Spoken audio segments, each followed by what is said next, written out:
बिहार चुनाव विश्लेषण में आपका स्वागत है। आप देख रहे हैं पॉलिटिकल भारत। बिहार विधानसभा चुनाव में चुनावी घोषणा हो चुकी है।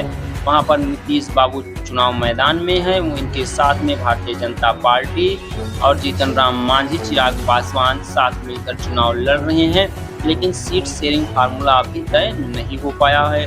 दूसरी तरफ इंडी गठबंधन में कांग्रेस पार्टी, आरजेडी मिलकर के चुनाव लड़ रहे हैं। अब देखना होगा कि बिहार में लोग सुशासन बाबू को पसंद करते हैं या आरजेडी की गुंडागर्दी, लूटपाट, बूथ कैचरिंग वाली सरकार को।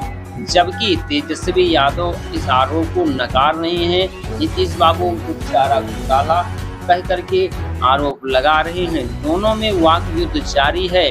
फिलहाल तेजस्वी यादव के पक्ष में सर्वे रिपोर्ट जाते हुए दिखाई दे रहे हैं। तेजस्वी यादव की सरकार वहां बनती हुई दिखाई दे रही है। नीतीश बाबू इनके इस विजय रथ को कैसे रोकेंगे, ये बहुत बड़ी चुनौती है।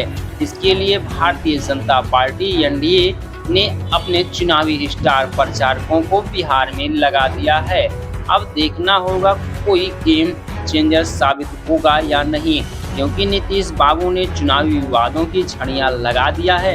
125 यूनिट फ्री बिजली दे रहे हैं, बेरोजगारों को मासिक भत्ता दे रहे हैं, लेकिन पलायन के मुद्दे पर खामोश हैं। तो पलायन का मुद्दा सबसे बड़ा मुद्दा है। इसको लेकर के एक तीसरे की एंट्री बिहार विधानसभा चुनाव में हो जाती है। वह है प्रशांत किशोर, जिन्हें हम जनसुराज पार्टी के संस्थापक के रूप में जानते हैं। जनसुराज पार्टी के नेतृत्व में अब बिहार में क्या बदलाव होगा, क्योंकि जनसुराज पार्टी प्रशांत किशोर ने चुनावी मुद्दे में पलायन का मुद्दा सबसे बड़े मुखरता के साथ लिया है। जनता हमेशा से कहती है कि बिहार के लोग दूसरे प्रदेश में जाकर के कार्य करते हैं और उनको वह सम्मान नहीं मिलता है। अब प्रशांत किशोर ने जो वादा किया है, प्रशांत किशोर ने जो प्रचार की रणनीति बनाई है, क्योंकि वो पहले से विभिन्न पॉलिटिकल पार्टियों के लिए रणनीति बनाते चले आए हैं, उनको उसका काफ़ी पुराना अनुभव है। बिहार चुनाव में प्रशांत किशोर बड़ी भूमिका निभा सकते हैं।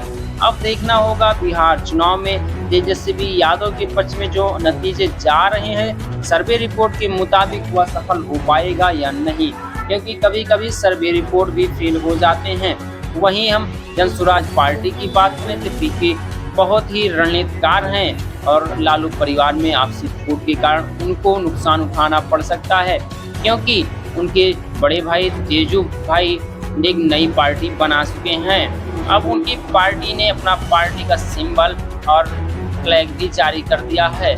दोनों पार्टियों में अब टकराहट होगी। दोनों गुटबाजी में चुनाव अगर लड़ेंगे तो नुकसान तेजस्वी को ही होने वाला है, क्योंकि परिवार की कला कहीं न कहीं उनके लिए उनके ऊपर भारी पड़ सकती है।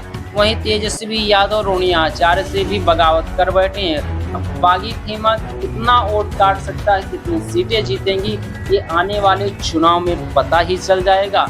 हम कुल मिलाकर के आंकड़े जो बता रहे हैं, इस समय सर्वे रिपोर्ट तेजस्वी यादव के पक्ष में है और चुनाव कभी भी पलट सकता है, ये पुराना अनुमान है। बिहार चुनाव से जुड़ा विश्लेषण आपको कैसा लगा, कमेंट करके जरूर बताएं।